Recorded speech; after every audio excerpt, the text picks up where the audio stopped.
ఇంద్రకీలాద్రిపై కనకదుర్గమ్మ ఆలయ స్వరూపం త్వరలోనే పూర్తిగా మారనుందా అంటే అవుననే సమాధానం వినిపిస్తోంది. రోజురోజుకు పెరుగుతున్న భక్తుల రద్దీని దృష్టిలో పెట్టుకుని ఆలయాధికారులు యుద్ధ ప్రాతిపదికన చర్యలు చేపట్టారు. మాస్టర్ ప్లాన్లో భాగంగా సుమారు 82 కోట్ల భారీ బడ్జెట్తో ప్రతిష్టాత్మక ప్రాజెక్టుల నిర్మాణం శరవేగంగా సాగుతోంది.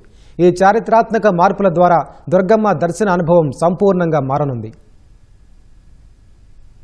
బెజవాడ కొండపై అభివృద్ధి పనులు శరవేగంగా సాగుతున్నాయి. ఎలివేటెడ్ క్యూ కాంప్లెక్స్, 6 అంతస్తుల ప్రసాదం పోటు, నూతన అన్నప్రసాదం కాంప్లెక్స్ పనులు చాలా వరకు పూర్తి అయ్యాయి. మాస్టర్ ప్లాన్ లో కీలకమైన 13 కోట్ల రూపాయలతో నిర్మిస్తున్న ఎలివేటెడ్ క్యూ కాంప్లెక్స్ వల్ల కిలోమీటర్ల మేర రోడ్లపై వేచి ఉండే ఇబ్బందులు తప్పనున్నాయి. ముఖ్యంగా వృద్ధులు, వికలాంగులు, పసిపిల్లలతో వచ్చే తల్లుల కోసం ప్రత్యేక ఏర్పాట్లు చేస్తున్నారు. తద్వారా భక్తులకు ఇబ్బంది లేకుండా నేరుగా కొండపైకి చేరుకుని దర్శనం చేసుకునేలా ఆలయ కమిటీ ఏర్పాట్లు చేస్తోంది. జూలై ఎండింగ్ కల్లా ఎంతో ఖర్చు పెట్టి మహామండపం ముందు అన్నదానానికి బిల్డింగు మనం పూర్తి చేసుకుంటున్నాం. 10 to 15% వర్క్ బ్యాలెన్స్ ఉంది. మా ట్రస్ట్ బోర్డు, మా దేవస్థానం సిబ్బంది, ఈవో గారు మేమంతా కలిసి తిరిగి పర్యవేక్షణ చేయడం జరిగింది. 2 రోజులు. జూలై ఎండింగ్లోపు ఓపెనింగ్ జరగాలి అనే ఉద్దేశంతో వర్క్ చేయమని చెప్పాం. వర్కర్స్ని పెంచమన్నాం.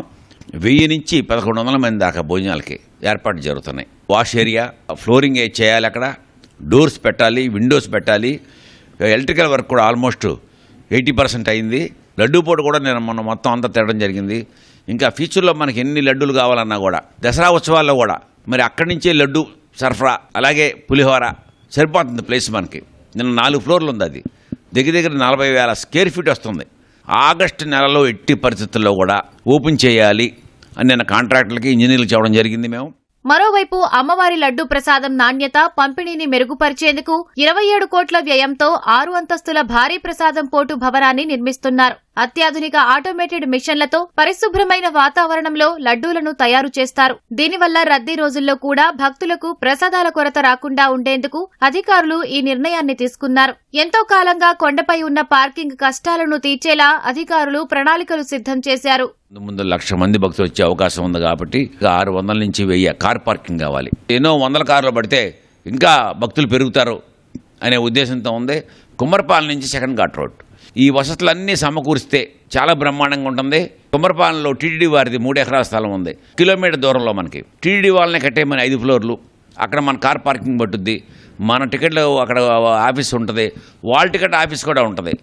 సమస్య తీరిపోద్ది కార్ పార్కింగ్. భవిష్యత్తులో భక్తులెవరికీ ఇబ్బంది లేకుండా గంటలోనే దర్శనం ముగించుకునేలా ఈ ప్రాజెక్టులు చేపట్టినట్లు ఆలయ అధికారులు తెలిపారు. కేశ ఖండనశాలను విశాలంగా మార్చడానికి ప్రయత్నాలు జరుగుతున్నట్లు ఆలయ అధికారులు చెబుతున్నారు. ఈ వర్షాకాలంలో ఆలయం సమీపంలో కొండ చర్యలు విరిగిపడకుండా ప్రత్యేక చర్యలు తీసుకుంటున్నారు. ప్రాజెక్టులను త్వరితగతిన పూర్తి చేసేందుకు చర్యలు చేపట్టామని ఈవో శ్రీరానాయక్ తెలిపారు. సీతమ్మవారి పాదాల దగ్గర ఉండే 3 ఎకరాలకు సంబంధించి ఆల్రెడీ ఎండోమెంట్ డిపార్ట్మెంట్ నుంచి ఇరిగేషన్ డిపార్ట్మెంట్ కూడా రాయడం జరిగింది. అది లాంగ్ లీజ్ కింద మనం ప్రయత్నం చేస్తున్నాము. లీజు విషయంలో అది డిపార్ట్మెంట్ టు డిపార్ట్మెంట్ మధ్య జరుగుతుంది. వచ్చే భక్తులందరూ కూడా 2 వీలర్లు కానీ 4 వీలర్లు కానీ బస్సులు కానీ అక్కడ హోల్డ్ చేసుకుంటూ అక్కడ పార్క్ చేసుకుని అక్కడ నుంచి మన దేవాలయం బస్సులు ఒక 2 బస్సులు కంటిన్యూగా తిరిగేటట్టు, 2 బస్సులు రావడము 2 బస్సులు పోవడం, అట్లా అది ఒకటి ప్లాన్ చేస్తున్నాము. టువర్డ్స్ హైదరాబాద్ నుంచి వచ్చే వాళ్ళందరికీ కూడా కుమ్మరిపాలెం స్థలాన్ని ఏదైతే 2 ఎకరాల 76 సెంట్లు ఉందో అది కూడా ఎంపీ గారు, ఎమ్మెల్యే గారి సహాయంతో ఎవరైతే దాత టీటీడీకి ఇచ్చారో ఆ దాతతో కూడా పర్సనల్గా వెళ్ళి మాట్లాడి వారిని కన్విన్స్ చేసి అక్కడి నుంచి కూడా ఏదైనా బస్సెస్ కానీ ఏదైనా ప్లాన్ చేయడానికి మాట్లాడుతున్నాము. ఇంద్రకీలాద్రిపై పనులన్నీ పూర్తయితే భక్తులకు మరిన్ని వసతులు అందుబాటులో వస్తాయని ఆలయ అధికారులు చెబుతున్నారు.